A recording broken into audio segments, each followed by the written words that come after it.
But I want to take some time to talk about one of the most insane finishes to a game I've seen in a long time. And it was from a game that probably no one was watching with the Portland Trailblazers and Oklahoma City Thunder. But Chauncey Billups, in the final 30 seconds of a close game, gets ejected because the officials did not see him calling a timeout.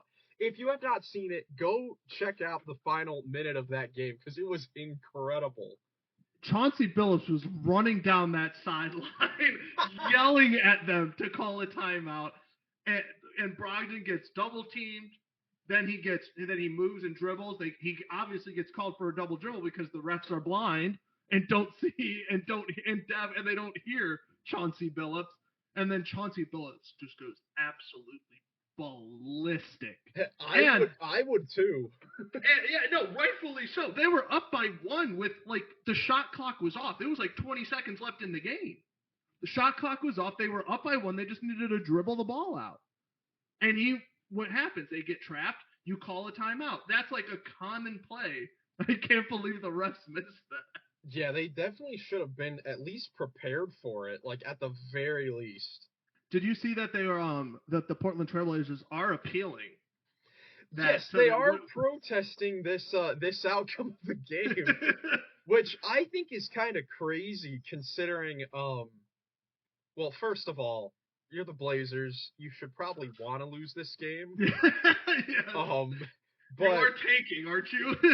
Yeah, but I like it though. I like that. It shows it. I mean, they were definitely passionate about it because we have to remember the last time that the Blazers played in OKC, the Thunder beat them by 60 points. No exaggeration. It might have even been bigger than that. I'm gonna look that up right now, but that was just incredible.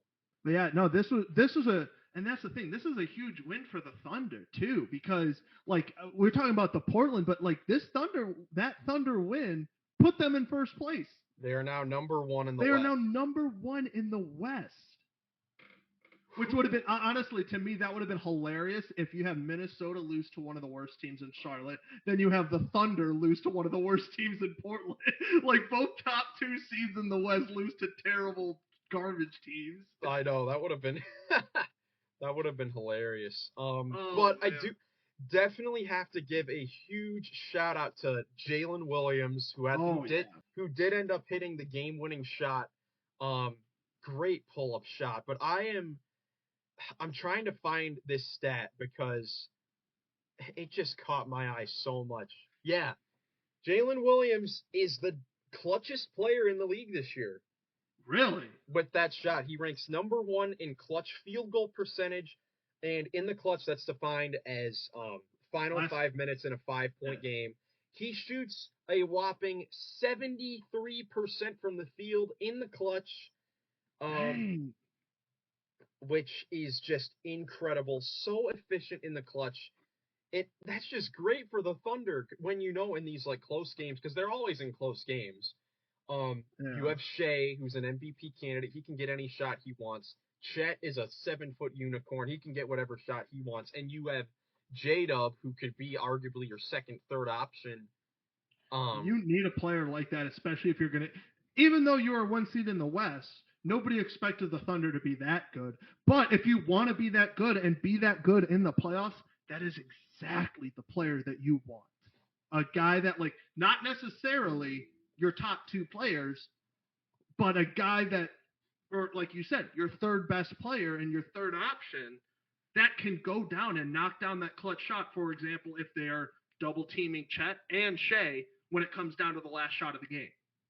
Yeah. You give it to you give it to J-Dub, and he's got it.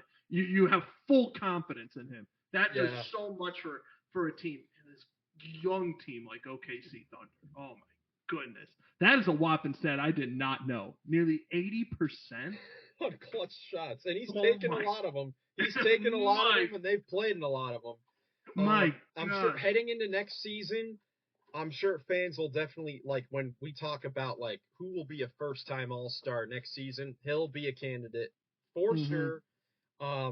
because even just I want to find his numbers on the season because well, they do have the Clutch Player of the Year award. He's got to be the front runner then if he's got that. He could potentially, but like this year he is averaging. This is only his second year in the league, by the way. This guy is 22 years old. He's averaging 19 points, 4 boards, 4 assists per game, shooting 54% from the field, 44% from 3, and 82.5% from the free throw line. He can score from all areas, and he's just a great young player. Well,